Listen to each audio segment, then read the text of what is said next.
Hey everyone, welcome back to Williamson Ridge Outdoors. I wasn't going to make a video about this quite yet or about my motorcycle again, but there's something I had to show you because I just could not believe what happened with this thing. So it's been sitting for, I don't know, a couple weeks since the last video where I had the motorcycle up and running. Haven't really had a lot of time to come back and work on it. So it's just been sitting there. Thought I had the fuel shut off to it, and you know, every once in a while I will come out, and I would see fuel running out the back of the carburetor because I haven't put none of the air box or anything back on yet, and I would see fuel running out the back of the carburetor and out onto the concrete. So I thought, well, I don't have the fuel shut off, so I'd come out and I'd turn the fuel the other way to where I thought it was shut off, and it stopped dripping in the floor, so I thought that's got it taken care of. And I know pretty much why the fuel was running out of the carburetor. Probably because the float is not functioning correctly. Either maybe there's a hole in it or the little valve in there, the seal needs to be replaced or something. So I came out here and I was going to start it up. So I turned the key on and I started cranking it. Nothing. Wouldn't fire. Nothing. And I was like, what in the world could have happened to it? I shook the gas tank and I could tell, there was no fuel in it. The tank even felt, because again, I haven't tightened that stuff back down.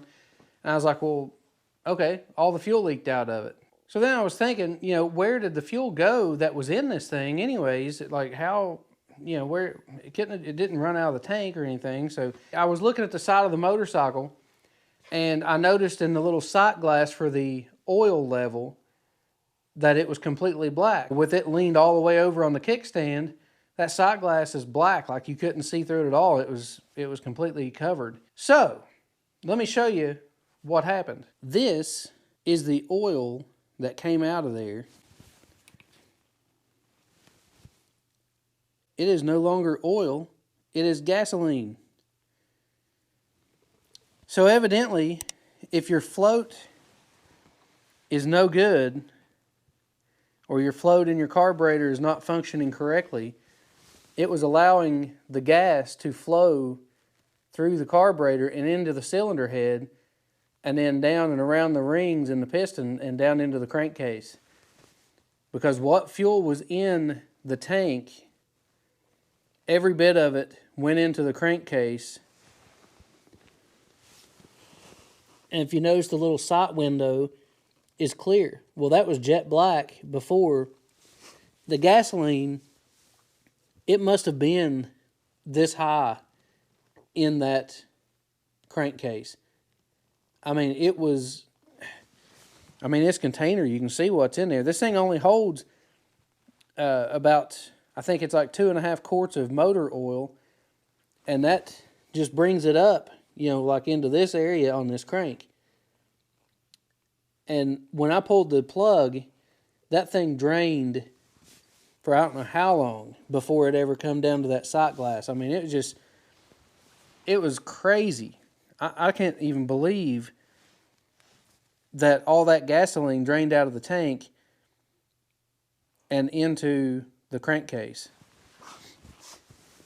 And I'm glad that it didn't actually start. Look at this. It's water. It's gasoline, but it completely liquefied the oil. I never in a million years would have thought that something like that would happen.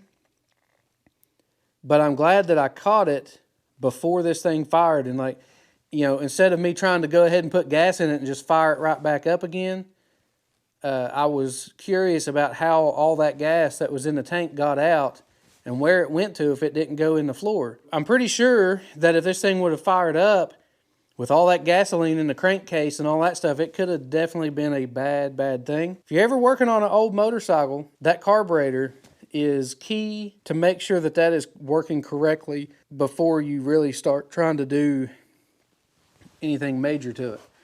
I was waiting to change the oil in it till I got things kind of functioning correctly. And now, as soon as I noticed that, I was like, man, I got to get that out of there. And then I'm going to put fresh oil back in there and then crank it over and kind of get it lubricated up in there.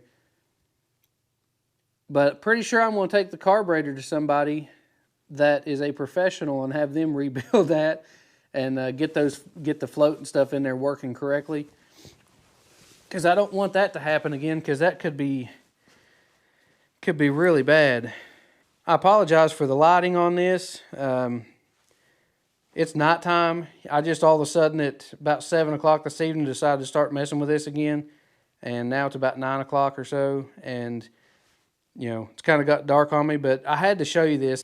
I never in a million years would have thought that all that gas would have drained out of the tank through the carburetor, through the cylinder head, and down into the crankcase. Maybe I just don't have the experience with it. I'm sure that somebody that works on this stuff has probably seen that before, but I never would have thought that. Guys, I just wanted to share that with you. Crazy things happen. So I'm going to get the oil changed in this, change the filter, get the float fixed in the float bowl. I'm pretty sure that I need to have somebody that's professional check that out, because I just don't know that much about it. And unless those floats have a hole in them, then I don't know what would be causing the problem. So probably going to have a professional check that out, but then hopefully we'll get that back on there and then get back on the motorcycle trying to get the rest of it put back together. I did notice the other day that the mount for the gas tank is actually broke, and I'm going to have to weld that metal tab back onto the tank itself. So again, that'll be another little project. I don't have a welder, but I've been talking about getting one, so we'll have to see about that. We may get one here before too long. In the midst of all the things going on right now, the coronavirus and all that kind of stuff, you know, this is really, I have no intentions of going anywhere except for staying home and then what I have to do, like going to work. As a lot of you know, I work for the United States Postal Service. You know, I deliver mail. I have to go out to work, and they're not shutting the post office down. And if I don't know if they would, what extent they would actually shut the post office down, if any. I doubt that anything's going to happen with that, but I don't go anywhere else that I don't have to go.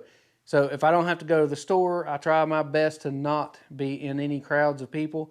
So just trying to adhere to, you know, the president's guidelines, the CDC, all that kind of stuff. It pays. Take this stuff serious, because they're trying to look out for not necessarily the young people. You know, the young people think that, yeah, you know, whatever, I can get over it. Well, you can, but your parents can't, or your grandparents can't. And if you get it and you give it to them and it kills them, it's going to be a bad thing. You're not going to like that too much. So anyways, guys, if you like videos like this, make sure you click that thumbs up button, subscribe. Thanks for watching.